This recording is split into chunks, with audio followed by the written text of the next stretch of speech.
सुप्रभात बच्चों, आपको मैंने पाठ पढ़ाया था पाठ 14 गंगा मैली न होने पाए।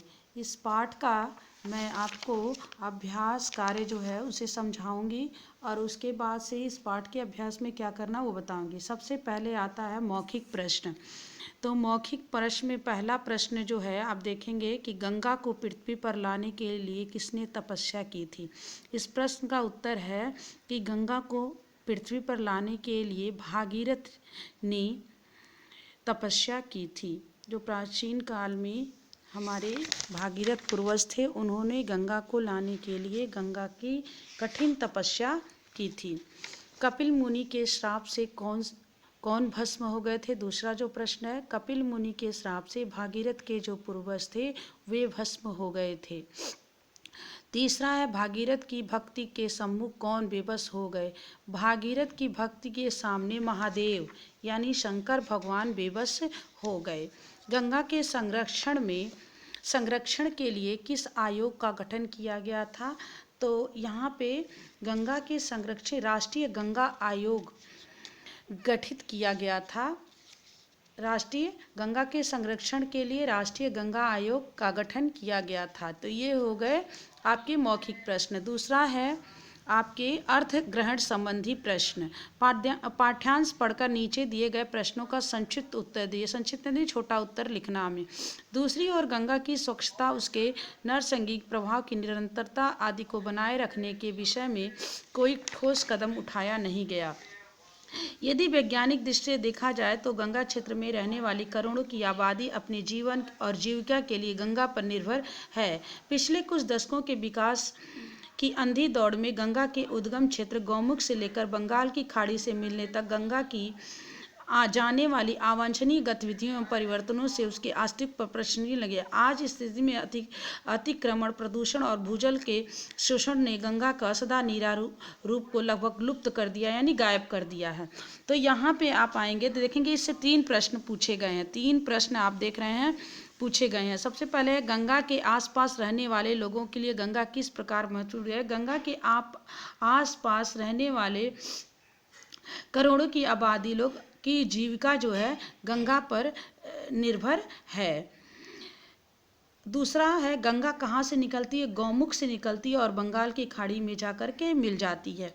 गंगा का सदा नीरा रूप क्यों लुप्त हो जा रहा है। क्यों लुप्त हो जा रहा है? अतिक्रमण और प्रदूषण और भूजल के शोषण के कारण गंगा को का जो है सदा नीरा, जिसको गंगा को सदा नीरा जो रूप दिया गया है वो धीरे धीरे लुप्त यानी गायब होता जा रहा है। तीसरा प्रश्न है लघु उत्तरीय प्रश्न और दीर्घ उत्तरीय प्रश्न। तो ये प्रश्न के उत्तर मैं आपको कॉपी में लिख के भेजूंगी, तब आपको करना है। अब हम आएंगे व्याकरण बोध में। व्याकरण बोध में संज्ञा और सर्वनाम के जिस रूप से उसका संज्ञा या सर्वनाम संबंध क्रिया के साथ उसे कारक कहते हैं। कारक की ये परिभाषा है कारक। तो यहाँ पे आपको देखना है कि यहाँ पर उदाहरण के द्वारा से गंगा को पृथ्वी पर महाराज भगीरथ ने उतारा था।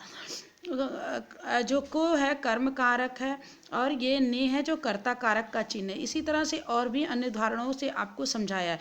इससे संबंधित जो है नीचे यह देखिए दिया हुआ है। नीचे लिखे वाक्यों को रेखांकित कारकों से सही भेदों के नाम लिखिए। तो मैंने यहाँ करके भेजा है, इसे भी आपको बुक में करना है। सबसे पहले मैं आपको समझाइए, महाराज भागीरथ ने कठोर साधना की। अब यहाँ पे ने को रेखांकित किया गया है, तो इसका मतलब ने क्या है, कर्ता कारक है। दूसरा है, ज्येष्ठ माह शुक्ल पक्षमी की 10वीं तिथि को दशहरा पर्व मनाया। यहाँ पे की है और को है, तो जब वाक्य एक दूसरे वाक्य से संबंध बनता है तो वहाँ संबंध कारक होता है। की क्या है, संबंध कारक है, को कर्म कारक है। अब यहाँ गंगा गंगोत्री से निकलती है। देखिए, करण कारक का भी चिन्ह से होता है और अपादान कारक से भी का चिन्ह होता है।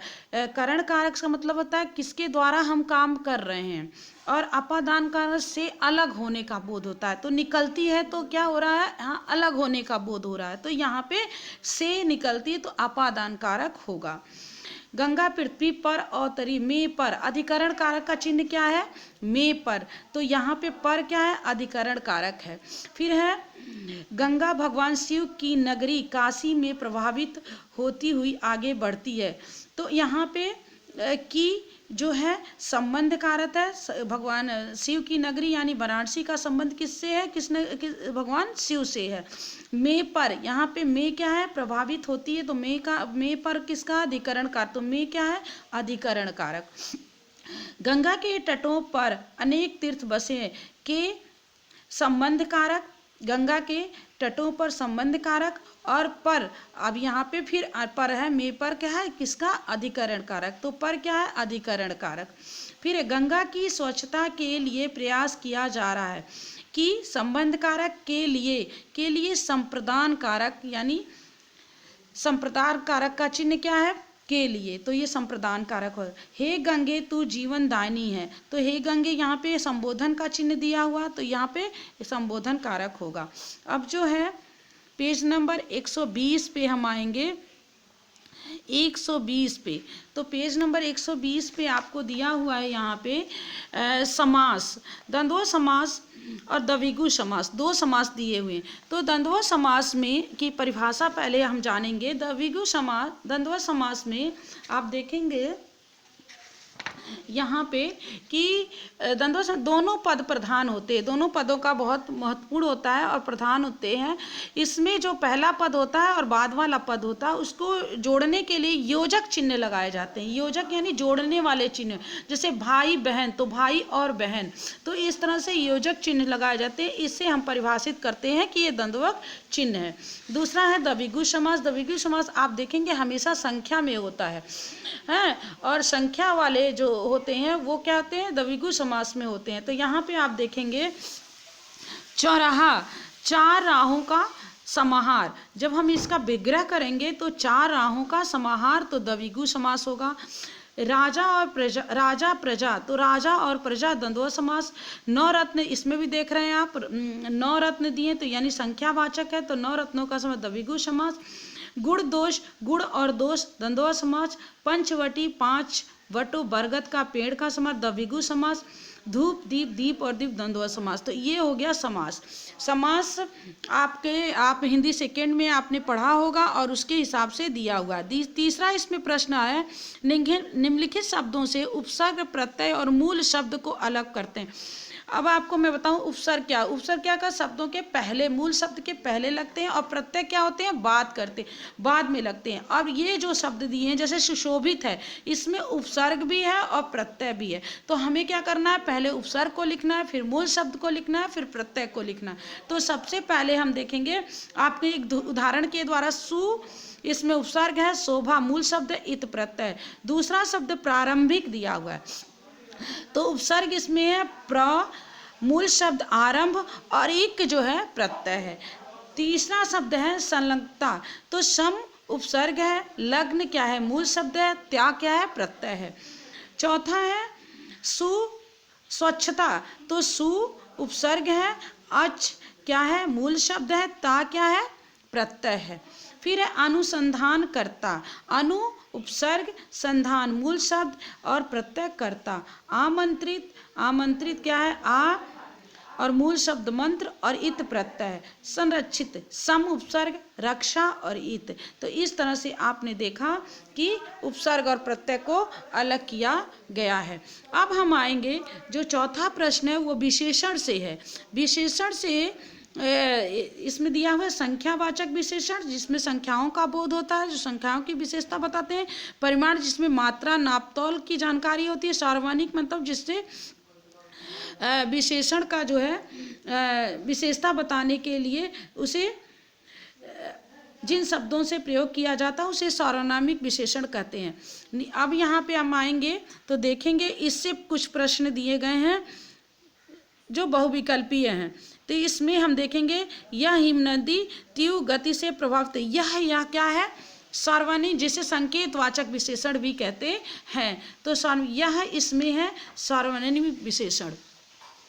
दूसरा है लगभग 200 किलोमीटर। आप देख रहे हैं इसमें मात्रा नापतोल की है, तो ये है परिमाणवाचक विशेषण। तीसरा है प्रवाह मार्ग में गंगा अपनी 5 सहायक नदियों से मिलती है। तो 5 क्या है? संख्या, तो ये हो जाएगा संख्यावाचक विशेषण। और चौथा है इस नदी ने भारत की अर्थव्यवस्था पर गहरा प्रभाव डाला।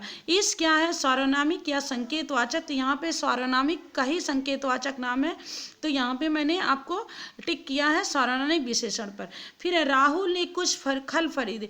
कुछ फल मतलब उसमें गिनती नहीं है, तो अनिश्चयवाचक होगा। अनिश्चयवाचक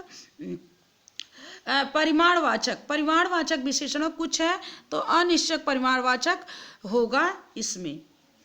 गंगा के किनारे अनेक शहर बसे हैं, तो अनेक है, तो इसमें भी 1 2 नहीं अनेक है, तो ये भी क्या हो जाएगा? संख्यावाचक। तो ये है पुस्तक का अभ्यास कार्य, तो इसे आप ध्यान से सुन के और लिखेंगे। और कॉपी वाला जो है उसका क्वेश्चन आंसर जो है लघु उत्तरीय और दीर्घ उत्तरीय, इसको मैं आपको करके भेजूंगी, फिर आपको लिखना है।